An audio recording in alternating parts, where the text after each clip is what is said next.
जय माता दी। मेरे सभी प्यारे दोस्तों, मैं लक्ष्मी शर्मा बड़ों को चरण स्पर्श, छोटों को प्यार और बराबर वालों को दिल से नमस्कार करती हूँ।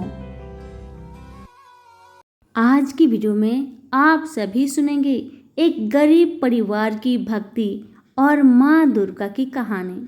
माँ दुर्गा की एक प्यारी सी भक्त की कहानी बहुत सुंदर है। पूरा जरूर सुनिएगा और दूसरों को भी शेयर कीजिएगा। तो प्रेम से बोलिए शेरों वाली मैया की जय हो। कहानी। एक गांव में एक ब्राह्मण और ब्राह्मणी रहते थे। उनका कोई भी संतान नहीं था। इसी तरह समय बीतने लगा और एक समय ऐसा आया कि ब्राह्मणी का गर्भ ठहर जाता है। इसी तरह समय बीतने लगा। एक दिन ब्राह्मण किसी के घर में पूजा करवाने जा रहे थे और जाने से पहले अपनी पत्नी से कहने लगे कि अपना ध्यान रखना, मैं कोशिश करूँगा कि घर वापस जल्दी आ जाऊँ।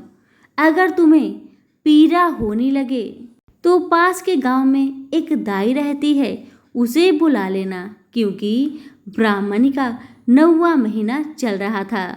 ब्राह्मण अब चले गए पूजा करवाने। पूजा करते करते उन्हें बहुत लेट हो गया। आते समय रात हो गया और जब वह घर पहुंचे तो उनके घर में एक कन्या का जन्म हो चुका था।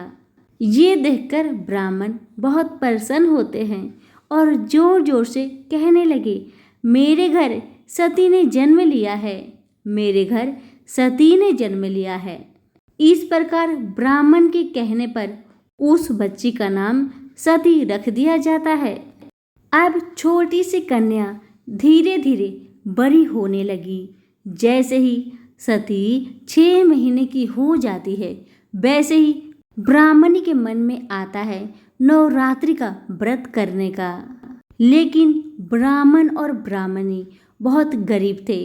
उनके पास इतना पैसा नहीं था कि वह एक माँ दुर्गा की छोटी सी मूर्ति या फिर तस्वीर खरीद सके, और ना ही पूजन सामग्री खरीदने तक पैसे थे। लेकिन ब्राह्मणी का पूरा मन था इस वर्ष नवरात्रि का व्रत करने का। बस ब्राह्मणी मन में सोचती है, क्यों ना मैं मिट्टी लेकर आऊं और उसी का एक छोटा सा बेदी बनाकर उसे ही माँ दुर्गा मानकर उसका मैं पूजा करूं। बस ब्राह्मणी को ये अच्छा लगा। बस मिट्टी लाई और उसका एक छोटा सा बेदी बनाकर उसे ही माँ दुर्गा मानकर हर रोज पूजा करने लगी। और जब ब्राह्मणी माँ दुर्गा की पूजा करती थी तो उसकी छोटी सी प्यारी सी बिटिया सती टुकुर टुकुर अपने माँ को ही देखा करती थी। अब इसी तरह समय बीतते गया। सती 5 वर्ष की हो गई। ब्राह्मणी हर साल की आश्विन मास का नवरात्रि का व्रत किया करती थी। इस साल भी ब्राह्मणी नवरात्रि का व्रत कर रही थी। ब्राह्मणी जो भी प्रसाद माँ दुर्गा को चढ़ाती थी, उस प्रसाद में से अपने पति ब्राह्मण देव के लिए थोड़ा सा रखती और थोड़ा सा प्रसाद अपनी बिटिया को दे देती खाने को। लेकिन जो प्रसाद माँ ने सती को दिया था, सती उस प्रसाद को नहीं खाती। उस प्रसाद को चुपके से सती माँ दुर्गा की बेदी के पास जाकर बैठकर कहा करती थी, माँ खाओ, माँ खाओ। सती बहुत सच्ची मन की थी। ये देखकर माँ दुर्गा अपने रूप बदलकर बूढ़ी माई के रूप में उस सती के पास आती है और उस प्रसाद में से स्वयं आधा प्रसाद माँ दुर्गा खाती है और बिटिया सती को आधा प्रसाद खिलाकर वहां से अंतर्ध्यान हो जाती है। इसी तरह समय बीतते गया। अब सती बिटिया 12 वर्ष की हो गई थी। हर वर्ष की तरह इस साल भी सती की माँ ने नवरात्रि का व्रत किया था और अब तो सती बड़ी हो गई थी, यानी 12 वर्ष की हो गई थी। सती क्या करती थी कि माँ दुर्गा के लिए अपने हाथों से खीर और पूरी बनाती और माँ दुर्गा को भोग लगाया करती थी। माँ दुर्गा सती के सामने अपना रूप बदलकर आती थी और आधा प्रसाद स्वयं खाती थी और बाकी के प्रसाद को सती को खिलाकर वहां से चली जाती थी। सती बहुत अच्छी लड़की थी, दिल की सच्ची थी और माँ दुर्गा की बहुत बड़ी भक्त थी और माँ दुर्गा भी उसे अपना प्रिय भक्त मानती थी। सती कभी भी माँ दुर्गा को बिना भोग लगाए कभी स्वयं भोजन नहीं करती थी। इस तरह समय बीतने लगा। सती 18 वर्ष की हो गई। अब एक दिन ब्राह्मण ब्राह्मणी से कहते हैं, ब्राह्मणी, हमारी बिटिया सती अब बड़ी हो गई है, उसका शादी कर देना चाहिए। ब्राह्मणी कहती है, हाँ, आप ठीक कह रहे हैं। ब्राह्मण वर की खोज में निकल पड़े और उन्हें एक अच्छा घर और वर भी मिल जाता है। ब्राह्मण को लड़का बहुत पसंद आया और लड़का को भी सती बहुत पसंद आई। अब तो शादी पक्का हो गया।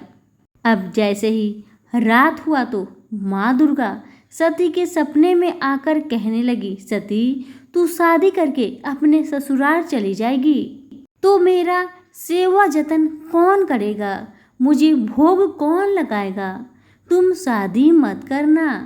अब जैसे ही सुबह होता है, सती अपने माता पिता से कहती है, माँ, मैं शादी नहीं करूँगी। सती की बात सुन माता कहने लगी, बेटी, तू शादी क्यों नहीं करेगी? घर अच्छा, बर अच्छा, तो फिर शादी क्यों नहीं करेगी? सती ने कहा, माँ, बस मुझे शादी नहीं करना है। ब्राह्मणी ब्राह्मण से कहने लगी, सुनिए जी, सती कह रही है कि शादी नहीं करेगी। ब्राह्मण भी कुछ नहीं कहते। इसी तरह समय बीतते गया।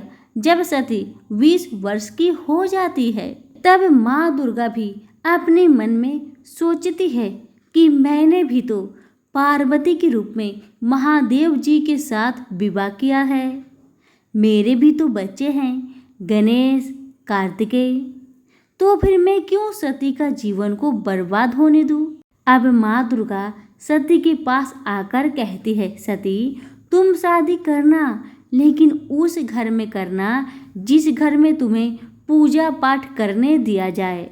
सती ने अपने माता पिता से कहा, माँ, पिताजी, मैं ऐसा घर में विवाह करूंगी जिस घर में मुझे अपनी माँ दुर्गा की पूजा करने का पूरा अधिकार मिले। घर के सभी लोग पूजा पाठ करते हो और मैं पूजा करूं तो उसमें मेरा साथ दे।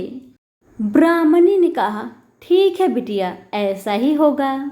ब्राह्मण अपने बिटिया सती का विवाह एक अच्छा घरवर देखकर कर देते हैं। लेकिन जहाँ पर सती बिटिया का विवाह हुआ था, उस घर के सास और ननद बहुत बदमाश थे। सती अपने ससुराल में सुबह सुबह उठा करती थी और घर का सारा काम का जल्दी जल्दी करके माँ दुर्गा को खीर पूरी बनाकर भोग लगाती। माँ दुर्गा सती के ससुराल तक चली जाती थी, सती के हाथों से बना हुआ भोग खाने को।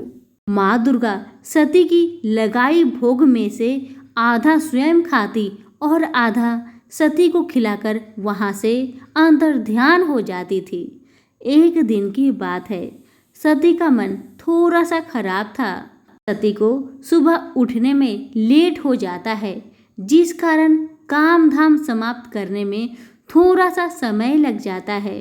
तो सासू माँ और ननद दोनों मिलकर सती को बहुत बात सुनाती है और कहती है, पहले घर का सारा काम काज किया करो, फिर अपना पूजा पाठ देखना। दिन भर पूजा पाठ में लगी रहती है, घर का काम पड़ा रहता है।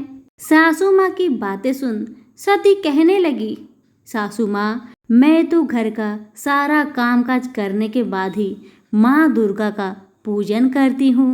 सती की बातें सुन सासू माँ कहने लगी, तुम पहले घर का सारा कामकाज करो, घर के लिए अच्छे अच्छे भोजन बनाओ और घर के सभी को खिलाओ और खुद खाओ और उसके बाद अपने माँ दुर्गा का भोग लगाओ।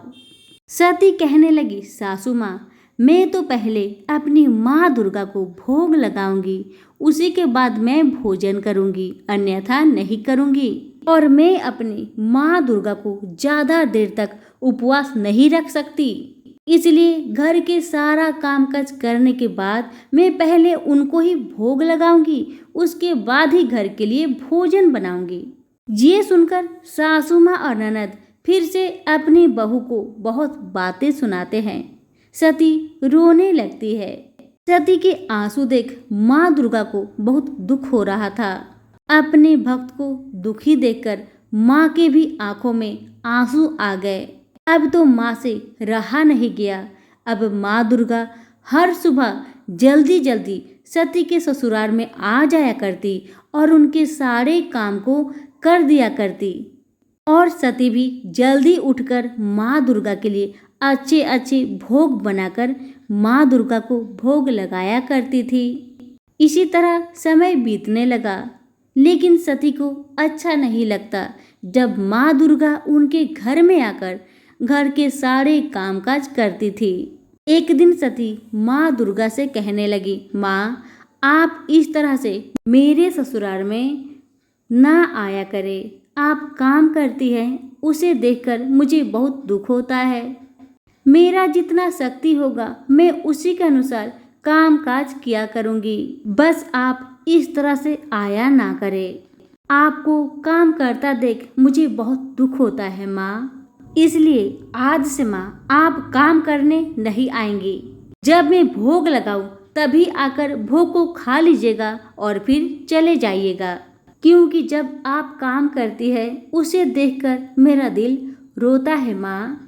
सती की बात सुन माँ दुर्गा कहने लगी, तुम भी तो दिन रात काम करती हो, तुम्हें भी देखकर मुझे दुख होता है, तुम्हारे आंसू देखकर मुझे दुख होता है। इतना काम करने के बावजूद भी तुम्हारे सासू माँ और ननद तुम्हें कितना बातें सुनाती है। सती कहने लगी, माँ कोई बात नहीं, बस आप मुझे शक्ति दीजिए, बुद्धि दीजिए, ताकि मैं सारे घर को अच्छे से संभाल सकूं, सास ननद का दिल जीत सकूं। माँ तथास्तु कहकर वहां से अंतर ध्यान हो जाती है। अब तो सती के शरीर में इतना बल आ जाता है जिस कारण वो घर के सारे कामकाज मिनटों में कर लेती। और ये देखकर सास ननद बहुत खुश हुए और उनके दिल में सती के प्रति प्यार उभर आई। अब तो सती के साथ साथ उनकी सासू माँ और ननद भी माँ दुर्गा की भक्त बन गई। तो सभी प्रेम से बोलिए, दुर्गा मैया की जय हो। कथा पसंद आने पर लाइक शेयर जरूर कीजिएगा। आप सभी का धन्यवाद।